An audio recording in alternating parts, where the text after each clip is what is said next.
Vamos a esperar un minutito que vayan conectándose los demás.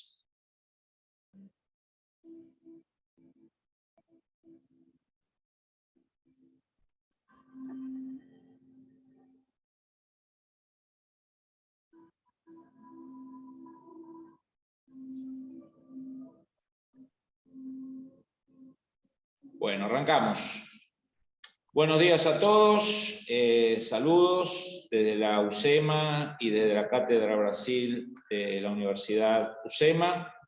Nuestro agradecimiento a todo el personal logístico que nos permite hacer este seminario mensual. El día de hoy vamos a tener a quizás uno de los más importantes jóvenes académicos y practitioners de Brasil, Hussein Kalout, gran amigo, pero como siempre decimos, acá no invitamos amigos. A los amigos vamos a invitarlo a tomar un café o a almorzar, pero es un amigo que conoce y sabe mucho de Brasil, desde el punto de vista académico y también desde el punto de vista práctico. Ha ejercido durante el gobierno de Temer la Secretaría de Asuntos Estratégicos de Brasil, un área clave, si mal no recuerdo, me corregirá Hussein, creada por Fernando Henrique Cardoso en los 90, que buscaba hacer una especie de interfaz entre la Cancillería, el Poder Ejecutivo, el área de defensa, el área de inteligencia. Así que Hussein, en su paso por la administración pública, tiene una perspectiva muy rica que ha complementado su actividad académica, que ahora la está desarrollando en Harvard como investigador. Está dirigiendo una fabulosa revista de relaciones internacionales, para mí ya una de las mejor posicionadas en América Latina, en el CEBRI, ¿no? Donde busca combinar autores de la región con figuras europeas, estadounidenses, asiáticas. Así que bueno, Hussein, agradecerte, darte la bienvenida, y como siempre hacemos, la idea es hacer una exposición tuya de unos 30 minutos, más o menos, eso queda a tu criterio, y después vamos a entablar un muy breve diálogo con algunas preguntas, algunos comentarios, y te liberamos para tu ajetreada agenda antes de las 12 del mediodía, hora Brasil. Hussein, bienvenido a la Cátedra Brasil de la UCEMA. Bueno, buenos días a todos. Gracias, Fabián, por la invitación. Es un honor muy grande estar en esta mañana con ustedes, en esta discusión, en esta charla acerca del futuro de la política exterior de Brasil. Bueno, yo he arreglado con Fabián hablar en portuñol. No me atrevería a hablar en español, que ustedes ya lo saben que habrá violaciones gramaticales muy fuertes. Y como estamos en la Cátedra Brasil, creo que el más seguro hablarle en portugués. Y ahí ya me cambio al portugués, pero hablaré despacio para que puedan comprender las ideas centrales de esta mi humilde ponencia.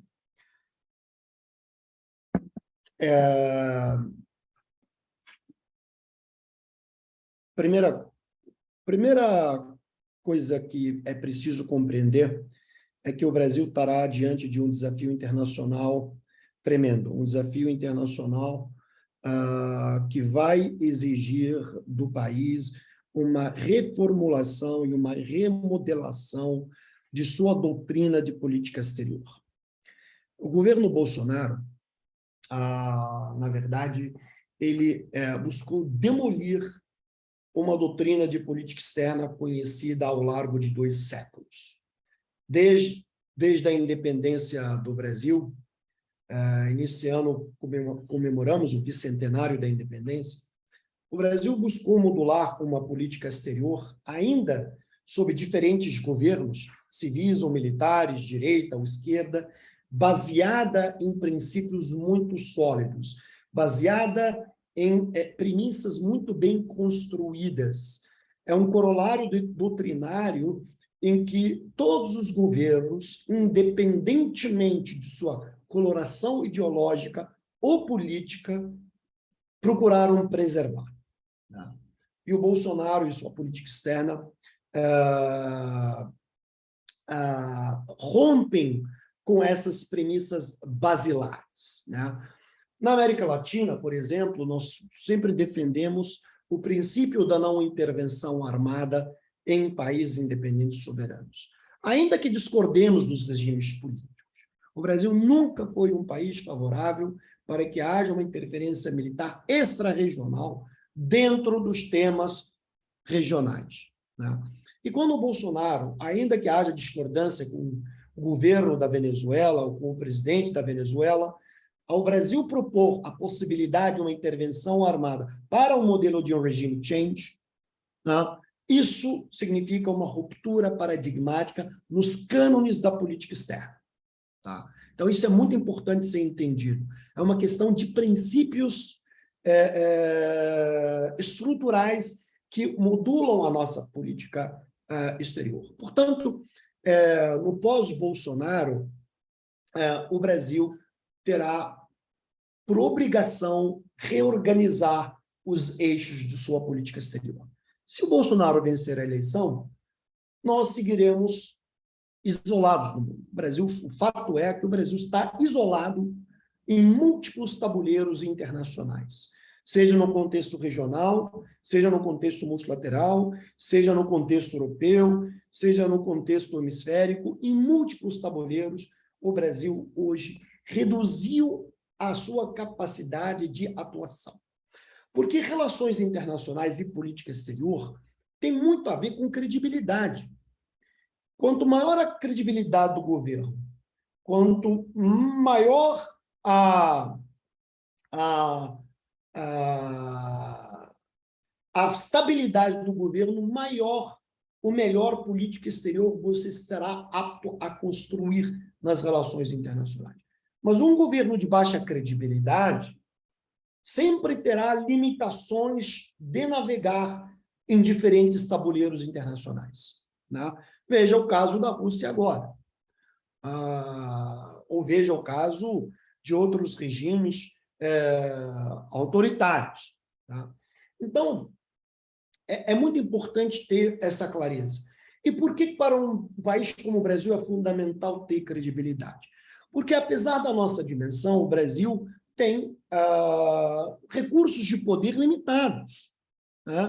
Recursos de poder que são muito diferentes dos recursos de poder que a Rússia detém, que a China detém, que a Índia detém. E aí, um desses recursos, estruturalmente falando, é o poder militar. O Brasil não é uma potência militar, nunca aspirou ser uma potência militar. Pelo menos desde a assinatura do Tratado de Não Proliferação de Armas Nucleares, junto com a Argentina, depois o entendimento, o Acordo Nuclear Brasil-Argentina, e depois os protocolos adicionais. Então, nós somos uma potência, digamos, territorial, econômica, comercial, humana, ambiental, que ela só consegue progredir em tempos de prosperidade, em tempos de paz. Em tempos de guerra, as nossas capacidades se reduzem. Talvez para mediar acordos, mas não para sermos atores em teatros de caráter bélico. O que faz do Brasil ser um país muito singular em sua estratégia de política internacional. Diferentemente das grandes potências, toda grande potência tem um instinto predatório. Toda grande potência. E é predatório porque é a forma como se preserva o poder nas relações internacionais. Ninguém faz concessão de poder. Você só faz concessão se você é compelido a fazer concessão para alcançar um equilíbrio específico. Mas ninguém faz concessão. Por essa razão, as superpotências, instintivamente, elas são predatórias. O caso brasileiro é muito diferente. Primeiro que o nosso peso na América Latina ou na América do Sul é muito assimétrico em relação aos demais países. Seja economicamente, seja populacionalmente, seja politicamente. Portanto, E qual é o nosso ganho?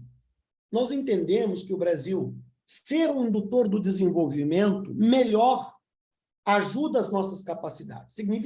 Isso significa, quanto mais a Argentina se torna rica, quanto mais o Paraguai fica rico, quanto mais o Uruguai fica rico, quanto mais o Peru fica rico, o Chile, quanto mais esses países prosperam, isso tem um reflexo positivo no nosso país. E isso gera maior estabilidade na América do Sul. E isso nos dá maior coesão na atuação em tabuleiros internacionais volúveis, né? Então, a nossa lógica brasileira de liderança, conceitualmente, ela é muito diferente, embora estejamos no hemisfério ocidental, né? Mas a nossa lógica de leadership, ou de liderança, ela é diferente daquela implementada no âmbito, digamos, do Atlântico Norte, né? Isso não é crítica, estamos falando de características específicas, né? Então, é importante compreender esses elementos. Política externa, fundamentalmente, quando a gente pensa em fazer política externa, a gente precisa também olhar para a política interna, né? Quer dizer, quais são as nossas necessidades e quais são as nossas possibilidades. E é muito importante sincronizar as necessidades com as possibilidades. Se a sua política exterior, ela precisa convergir para atender às suas necessidades. Ela não pode estar desacoplada de suas necessidades. E as necessidades do Brasil hoje redução da desigualdade, geração de emprego, recuperar a infraestrutura brasileira, recuperar a credibilidade. Agora, não adianta você também imaginar um arcabouço de necessidades, mas não ter possibilidade de executá-lo. Por isso que política externa, ela precisa ser realista e pragmática. A forma como você acha o equilíbrio entre necessidade e possibilidade só é possível com os vetores sincronizados de realismo e de pragmatismo, sem renunciar a princípios doutrinários e cânones que compõem a nossa política exterior, estão consagrados na Constituição. Isso dito, que mundo que nós vamos atuar a partir de 2023? Um mundo mais competitivo, um mundo mais fragmentado e um mundo mais complexo. E isso vai requerer do Brasil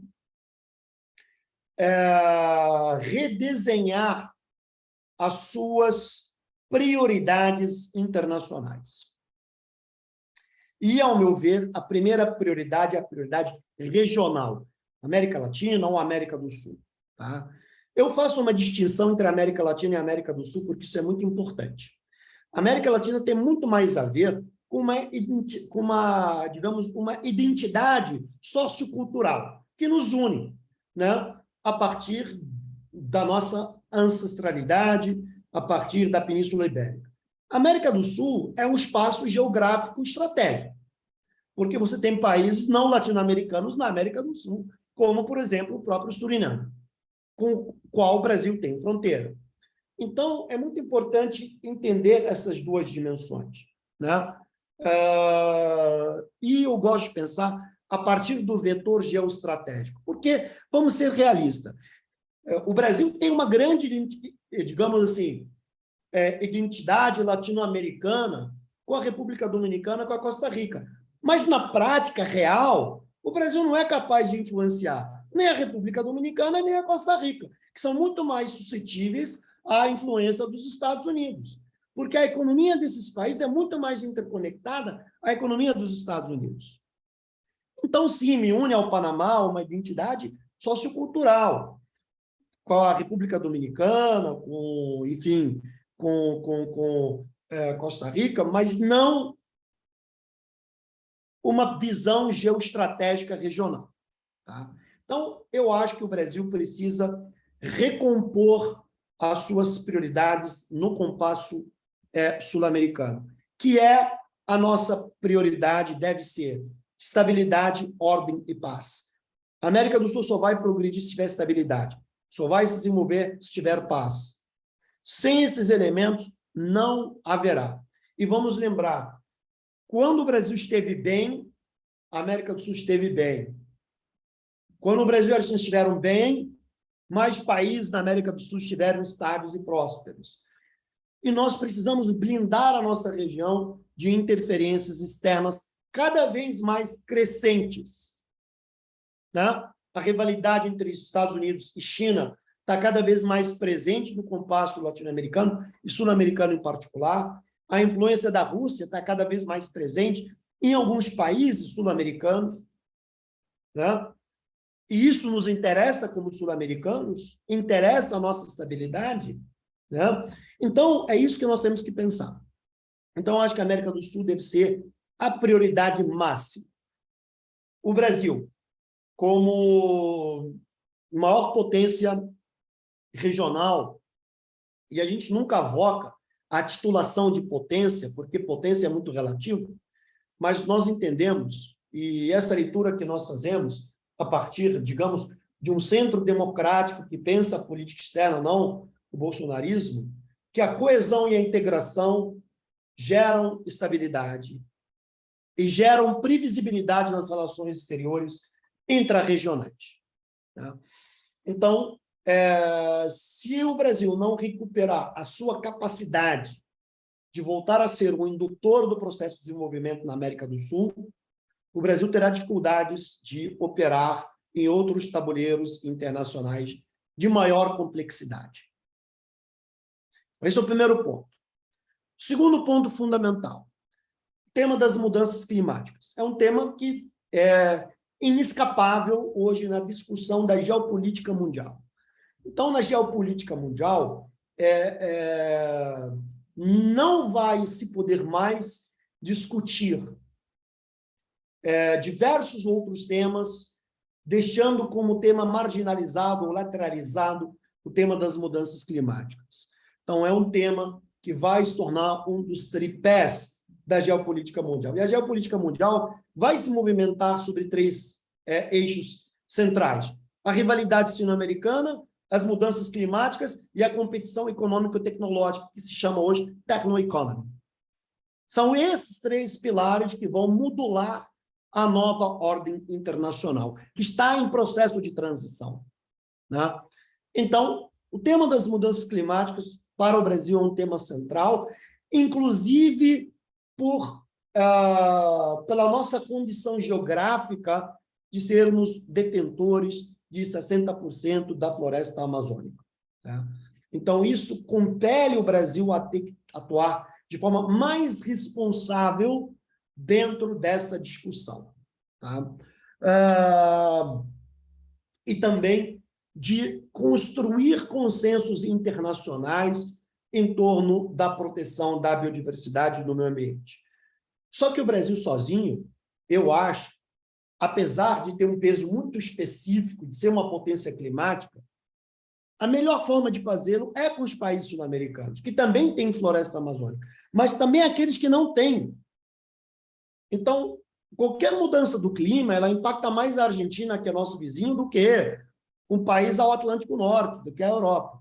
Então, fundamentalmente, cuidar do meio ambiente na América do Sul, também cuidar da saúde pública, digamos assim, dos países da região. Então, o tema ambiental, embora seja um tema global, ele tem a sua interface também regional. Terceiro elemento fundamental é a rivalidade entre Estados Unidos e China. Essa rivalidade não é uma rivalidade de soma zero. Né? Então, o que nos interessa como Brasil? Superpotências predatórias que querem dominar o sistema internacional, quando elas não conseguem exercê-lo pelo uso da força ou da coerção, vão exercê-lo pelo uso da fragmentação. Porque é essa forma que protege uma superpotência. Ou ela ascendente, ou ela declinante. Não importa. Tá? Fragmenta para unir. Ou domina se você tem a capacidade hegemônica de se impor. Tá? Então, para Estados Unidos e China, uma divisão binária interessa, porque coloca os dois numa condição de tutores da ordem internacional. Nós não temos interesse num posicionamento binário. Isso não serve ao interesse nacional brasileiro. Tem que fazer uma escolha entre um ou outro. Nós vamos escolher os dois, porque são países importantes para a gente, cada um dentro de sua própria especificidade. A China é muito importante, a China é o principal parceiro comercial do Brasil. Mas os Estados Unidos são os principais investidores. Né? Nós temos um volume de comércio exterior com a China, um trade flow, de 100 bilhões de dólares, com os Estados Unidos de 30 bilhões de dólares. Mas eu tenho, mais ou menos, 3 milhões de brasileiros que moram nos Estados Unidos, o que gera uma relação sociocultural muito mais profunda, uma interconexão familiar, coisa que eu não tenho com a China. Então, eu preciso equilibrar esses interesses. Porque se eu reduzo a minha capacidade de expansão comercial com a China, eu gero um problema interno. Qual é? Exatamente o que eu falei, necessidade versus possibilidade. Como é que eu organizo minha plataforma de emprego? De muitos empregos, geração de renda que dependem da pauta exportadora para a China. Se eu reduzo o meu volume comercial com a China, eu vou gerar reflexos negativos. Assim como se eu reduzir os investimentos dos Estados Unidos. Então, é muito importante que o Brasil ache um ponto de equilíbrio nessa relação. E um ponto de equilíbrio e que nós temos que entender que o entendimento baseado no respeito à diversidade e no respeito às leis internacionais são aquelas que geram maior estabilidade. O que nós queremos na América do Sul, por exemplo, é não ver essa rivalidade se cristalizar e se aprofundar. Porque qual é a ideia da rivalidade sino-americana na América do Sul? Fragmentar a América do Sul. Porque isso vai ter um grupo de países que vai ficar com a China, um grupo vai ficar com os Estados Unidos. Isso vai o quê? Implodir a coesão sul-americana. Isso não nos interessa como brasileiros. Tá? Porque nós acreditamos que a nossa união precisa se sobrepor à nossa divisão. Tá? Então, por isso que é fundamental encontrar o equilíbrio. A China e os Estados Unidos estão interessados em maximização, cada um de seu poder. Nosso país, nós temos problemas estruturais, socioeconômicos, problemas estruturais de desenvolvimento, problemas estruturais de criminalidade, problemas estruturais de educação. Essa é a nossa prioridade regional. Não ser uma peça na engrenagem da política exterior e dos objetivos hegemônicos dessas suas superpotências. Porque nós temos problema, como a Argentina tem, de desemprego, de fome, de saúde, de educação, de segurança pública. É os problemas que a gente tem aqui no Brasil e que também outros países latino-americanos também têm. Então, esse divisionismo, ele vai acabar, no fundo, obliterando a capacidade dos países de responderem a essas demandas. Essa é a minha visão. Tá? E temos que lembrar que, da mesma forma que o Brasil hoje pode ser estrutural, ou a Argentina, ou alguns países sul-americanos, na rivalidade sino-americana, hoje, daqui a 10, 15 anos, pode não ser mais. Porque essas potências vão se preocupar com aquilo que é essencial para elas, e não para nós. Como, durante a Guerra Fria, alguns países eram importantes para os Estados Unidos, outros para a União Soviética. Quando acabou a União Soviética, e o mundo se tornou um mundo unipolar, com o fim da bipolaridade, muitos países latino-americanos deixaram de ser importantes para os Estados Unidos. E os Estados Unidos se desengajaram da América Latina, o que facilitou a entrada da China. A entrada da China na América Latina, em particular na América do Sul, foi um hiato de 1990 até 2020 de uma ausência norte-americana concreta no projeto de desenvolvimento socioeconômico da América Latina. Essa que é a verdade. Então, nós precisamos ter clareza do que nós estamos querendo fazer na nossa região. E o Brasil tem clareza, pelo menos eu tenho, com alguns amigos a respeito disso. Quarto elemento é o papel do multilateralismo nas relações internacionais. Por que um país como o Brasil defende o sistema multilateral? Não é porque ele é o melhor, é porque ele que gera menos desigualdade entre potências assimétricas. É onde os países que não têm os recursos de poder real podem se proteger. Simples assim. É onde você pode recorrer e montar coalizões quando a sua soberania é violada. É isso. Os fortes não precisam do sistema multilateral. Eles operam à margem do sistema multilateral quando interessa a eles operarem. É assim que funciona. Vide os Estados Unidos no Iraque, vide os países europeus na Líbia, vide a Rússia agora na Ucrânia, vide a China no seu compasso regional. É isso. O sistema multilateral existe para proteger países como o nosso. Brasil, Argentina, Colômbia, México. É isso. Para países que não têm os recursos de poder e não têm o conceito de imposição hegemônica que as grandes potências têm. Então, por isso que o multilateralismo, para nós, é fundamental. É a forma como nós protegemos os nossos direitos.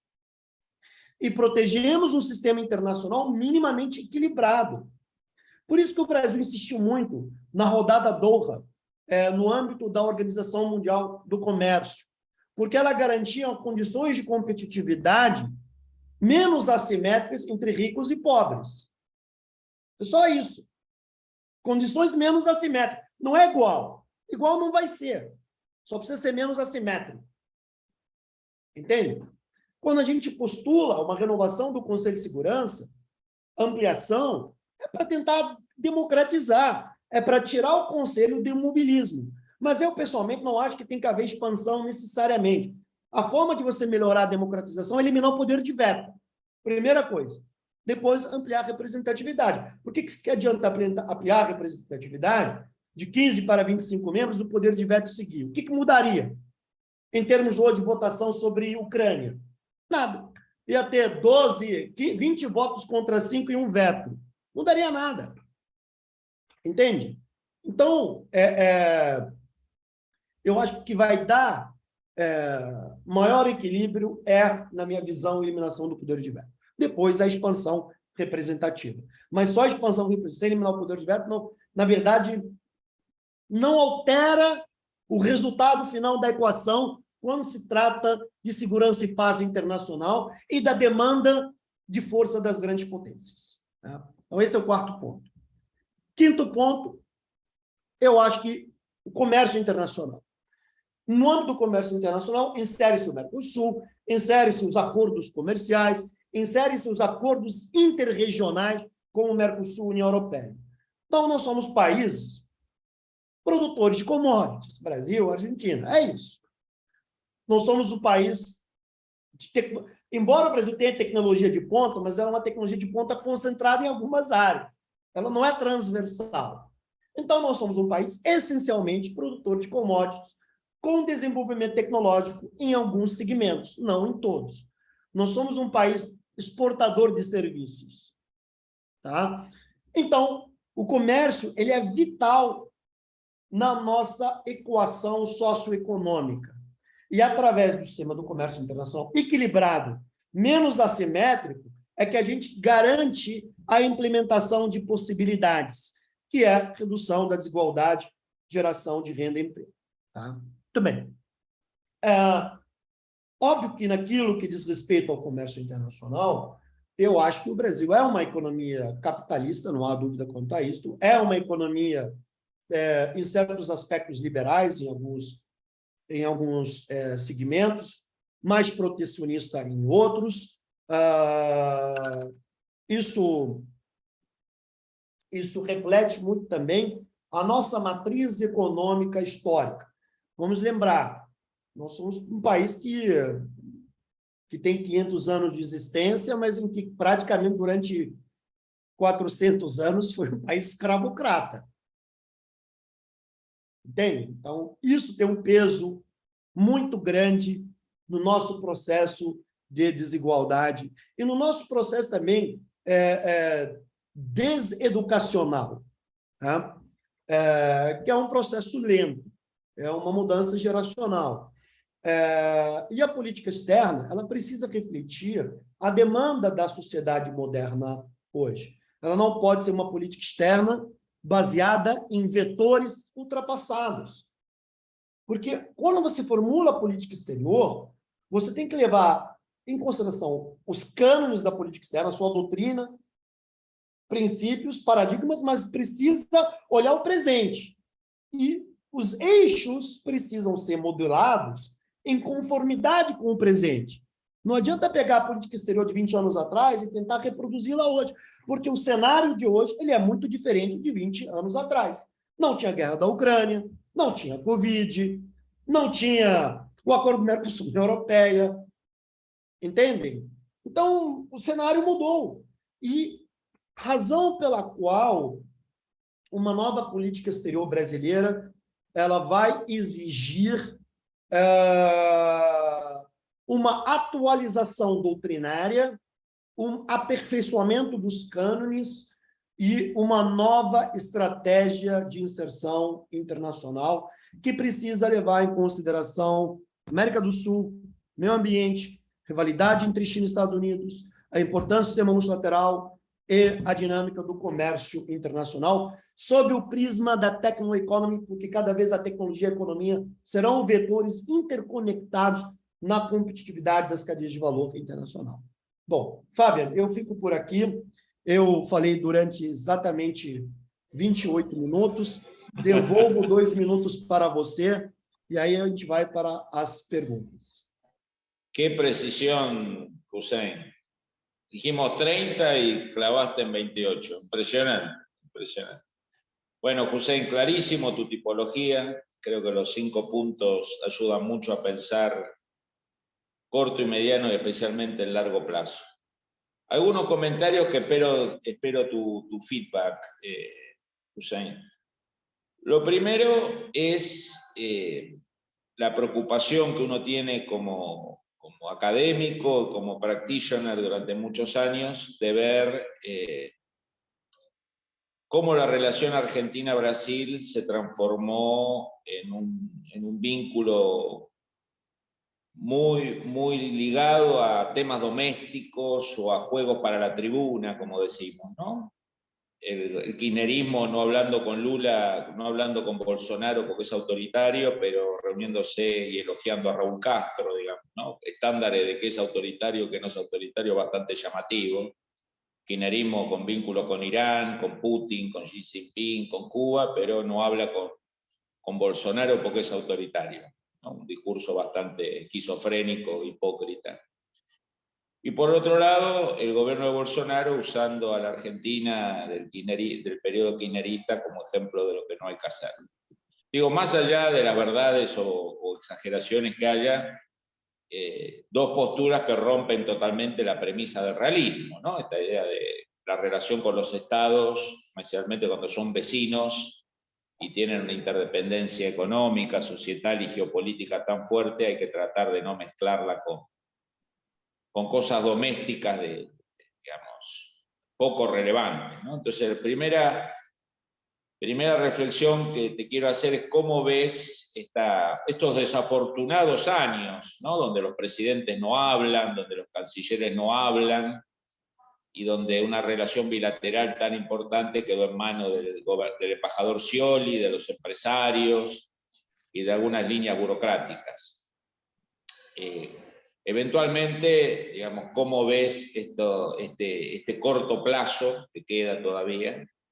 Y si vos crees que esto va a cambiar, esta idea de instrumentalizar la relación bilateral para hablarle al público interno, no tener dirigentes políticos, no tener presidentes, no tener cancilleres, no tener políticos que puedan levantar la mirada un poquito más allá del barro y darse cuenta que están jugando las grandes ligas y que la relación con Brasil no tiene que ser hipotecada. Y del lado brasilero lo mismo. No sé ¿Cómo ves esto? ¿Crees que fue un momento desgraciado de estos 3, 4 años o hay algo ya estructural ahí?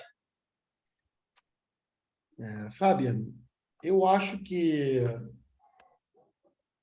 a relação bilateral entre Brasil e Argentina estão em um ponto lamentável, no fundo do poço. Nunca estiveram tão mal como estão hoje, infelizmente. Isso por falta de responsabilidade dos mandatários que hoje exercem o poder. Eu me recordo que no momento mais delicado das relações Brasil-Argentina, sempre houve respeito, sempre houve a preocupação mútua de preservar os laços históricos, culturais de irmãos. Seja entre Raul Alfonsinho e José Sarney, seja durante até o período militar, seja até na época do Barão do Rio Branco e San Martín. Então, sempre houve uma preocupação de que essa relação é um matrimônio em que nenhum dos dois países tem o direito ao divórcio. Bom, então eu vejo a relação Brasil-Argentina como um matrimônio em que nenhum dos dois pode pedir o divórcio. Então, só tem uma opção, seguir casado e, dentro do casamento, tentar ser feliz à medida do possível. Essa felicidade depende muito da maturidade como lidar. E vamos lembrar, talvez a relação do Brasil, um exemplo muito claro com a China, seja uma relação de Estado para Estado, do setor privado para com uma relação comercial, mas ela não é estruturalmente de um povo para um povo. A relação Brasil-Argentina é de um povo para um povo, mais do que um governo. Então, é uma escala muito diferente de relacionamento, né? É uma relação muito mais interligada sociologicamente, politicamente, culturalmente, é muito diferente. Quer dizer, um brasileiro se vê como um argentino, não se vê como chinês. Ou, sei lá, como um alemão, por exemplo. Entende? Então, o que nos une é muito mais concreto do que aquilo que nos separa. Só que há um erro.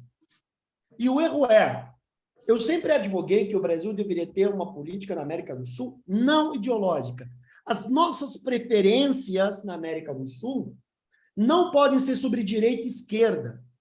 Por quê? Porque é entre irmãos, é uma relação entre irmãos. Claro que há interesses, mas é entre irmãos. Irmãos também têm interesses. Então, se você organiza a sua política exterior sobre uma demanda puramente ideológica, você coloca a relação exatamente no patamar em que está hoje a relação Brasil e Argentina. Então, a minha opção na América do Sul, e particularmente, especialmente, ela nunca pode ser baseada nisso. Não importa quem é o presidente na Argentina, se é de direita ou de esquerda, ou no Brasil, se é de esquerda ou de direita, nós estamos obrigados a termos uma relação civilizada, estável e desconectada dos vetores da política interna. Isso é que vai preservar a harmonia entre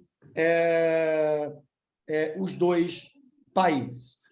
Então, eu vejo hoje um desequilíbrio na narrativa, desequilíbrio no comportamento e desequilíbrio na referência estratégica que essa relação pode ter para os dois países no longo prazo. No entanto, eu acredito que, passado o Bolsonaro, essa relação vai se reorganizar, vai ser remediada, porque ela é muito estrutural. Então, digamos assim, vamos colocar essa relação como se fosse a floresta amazônica. O Bolsonaro e o Alberto derrubaram algumas árvores, mas a floresta segue ainda em pé. Então, vamos tentar recuperar isso. Eu acho fundamental reerguer esse diálogo a um patamar estratégico e a um patamar em que temos que ter a compreensão que a relação bilateral não pode ser balizada por vetor ideológico, não por interesses concretos, objetivos, reais dos interesses dos dois povos. Nem a Argentina vai mudar da América do Sul, nem o Brasil vai mudar da América do Sul. Não tem como. Como dice nuestro amigo Echegoyen siempre, ¿no? No tenemos previsto mudarnos. Então, in this case, geography matters. Geography matters, exacto. Hussein, otra consulta.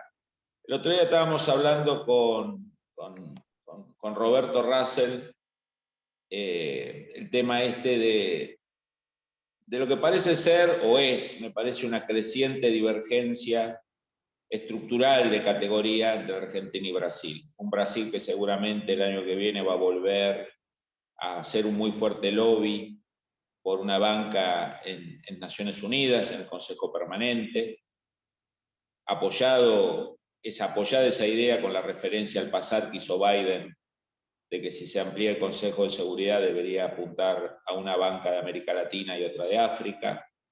Después sabemos que muchas veces no avanza, pero bueno, creo que puede haber un revival de lo que hizo Lula 2004, 2005, cuando se empujó fuertemente eso. Cuando uno habla con el área nuclear, tanto a nivel internacional como argentino, perciben que los esquemas de la BAC, eso que se montó en la década de los 90 durante la administración de Menem y de Fernando Enrique Cardoso, que después fue evolucionando, crecientemente no cubre, digamos, técnicamente procesos que están pasando en Brasil y que eventualmente a futuro pasen en la Argentina, como los motores nucleares, ciertos centros de enriquecimiento que están bajo un paraguas, digamos, de inspección no pleno. Y el comentario o la reflexión que hacía Roberto era que empieza a haber como un creciente desacople entre un Brasil que quiere, que puede y que se alista para jugar en una liga mayor, si bien una liga en la que está abajo, porque todavía hay grandes potencias arriba, pero ya en otra liga, un Brasil con aspiraciones globales o con agenda global, y una Argentina limitada más a su espacio regional, ¿no? O sea, como que iba a haber que tener mucho cuidado en que la agenda argentina no se sumase mecánicamente a la brasilera, porque Brasil estaba jugando en otra categoría, y la brasilera a la argentina, porque sería para Brasil bajar de categoría. No sé cómo ves este escenario, Hussein. ¿Lo ves como algo por ahora lejano, inexistente, cercano?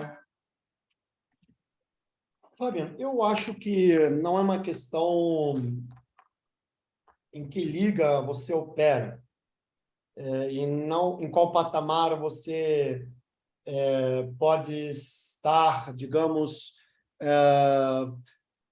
posto na cadeia internacional. Eu posso voltar ao início do século XX, até a década de 30, a Argentina era um país muito mais desenvolvido que o Brasil.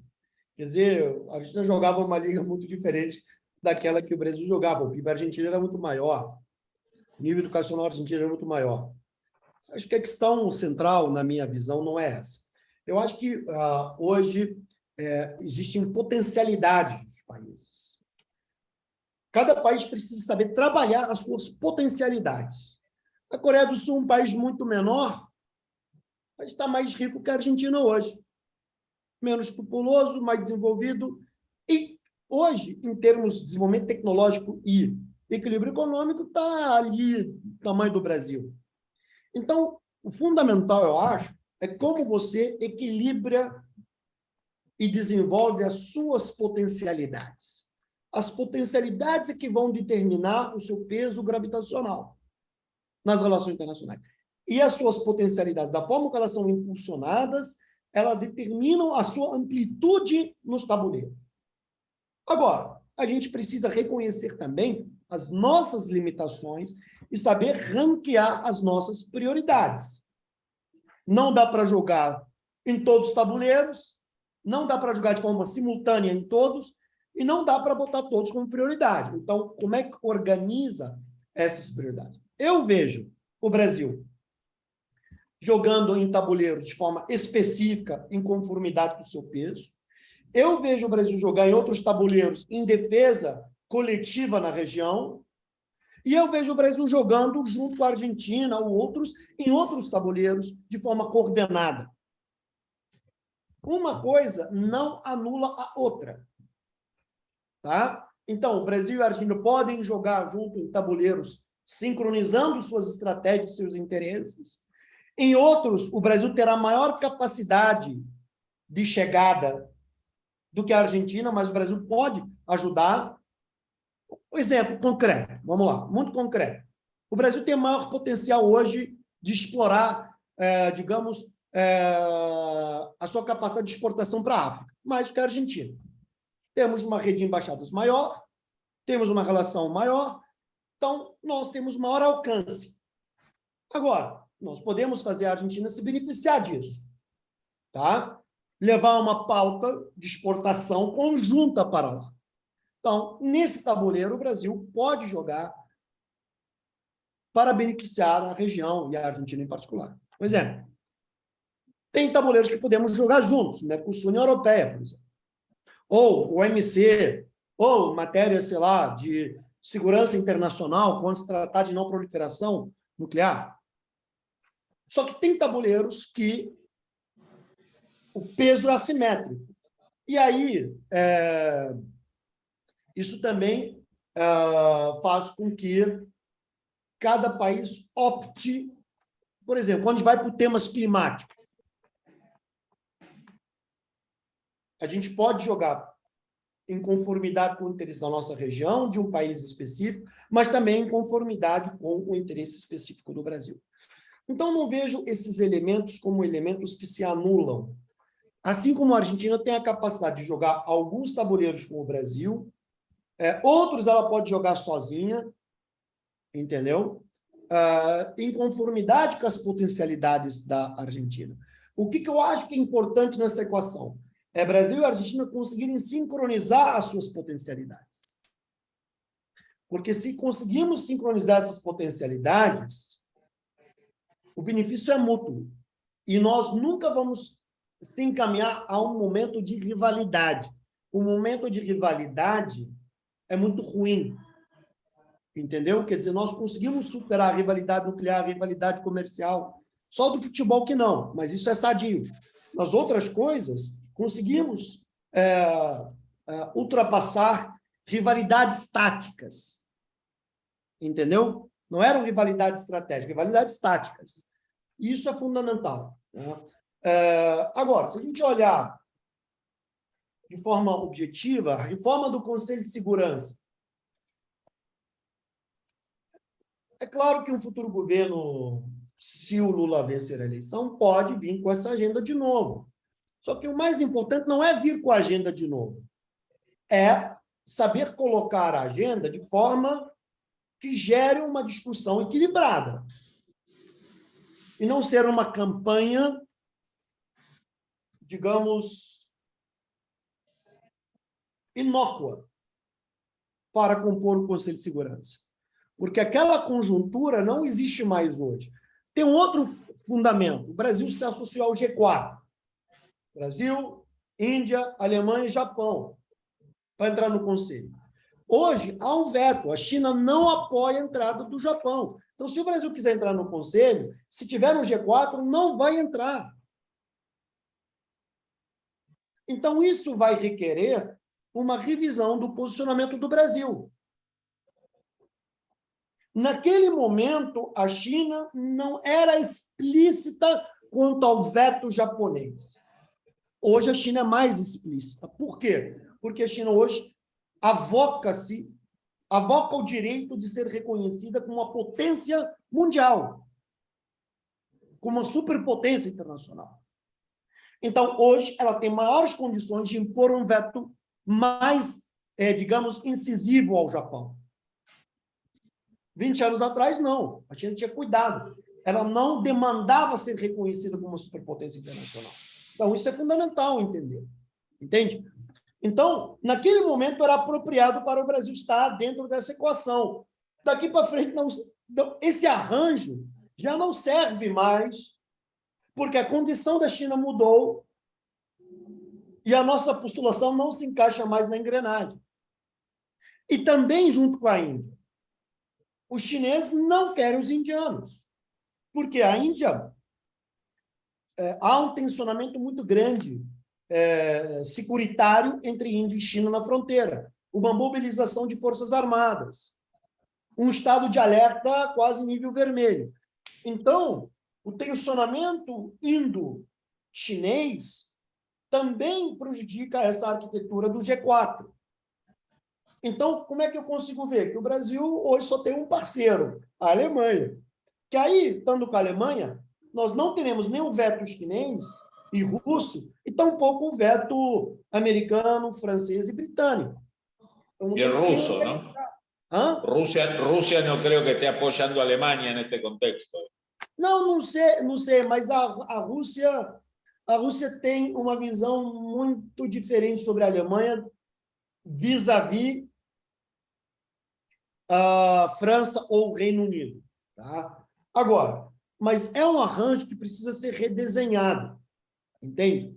Então, eu gosto de discutir a possibilidade de reeditar essa política externa, multilateralista, focada na reforma dos órgãos multilaterais de forma realista, objetiva e tangível. Não pode ser algo que não seja tangível. E não pode ser algo que seja somente propagandístico. Entende? Clarísimo, clarísimo, Então, José. tem que ser, Clarísimo. claro. Ha dejado la pelota en el lugar adecuado para patearla en alguna otra actividad, como lo hemos charlado ayer, para profundizar este tema de Argentina-Brasil. Hussein, como prometimos, sé que tenés un compromiso en 15 minutos, así que te liberamos para que puedas tomar agua, recuperarte un poco, volver a no sé en qué idioma lo vas a hacer la conferencia, pero que hagas el switch del portuñol al inglés o al portugués. Así que en nombre de la Cátedra Brasil de UCEMA y de todos los presentes, te agradecemos tu tiempo, tu espacio y el análisis que nos hiciste con esa tipología de 5 puntos que nos ayuda mucho a ordenar. Y esto último que dijiste que me parece muy, muy relevante, de las diferencias sustanciales que gobierne quien gobierne Brasil después del domingo 30 de octubre va a tener que enfrentar, tan diferente a lo que fue el principio del siglo XXI, ¿no? Que a veces uno cree que está tan cercano y que puede repetir la misma receta, pero el mundo es otro. Agradecerte, Hussein, tu tiempo y tu conocimiento. Un gran abrazo. Gracias, Fabián, por la invitación. Gracias a la UCEMA. Es un honor muy grande estar con ustedes. Y bueno, yo quería decir nada más que es un privilegio hablar no solamente de las relaciones de Brasil con el mundo, pero sino en particular de las relaciones de Brasil-Argentina, que para mí personalmente es un tema... Para eso se creó la cátedra, para tratar de poner su granito de arena y que nuestros decisores hagan las cosas un poquito mejor. Así es, Fabián. Bueno, gran abrazo, saludos a todos, buena jornada.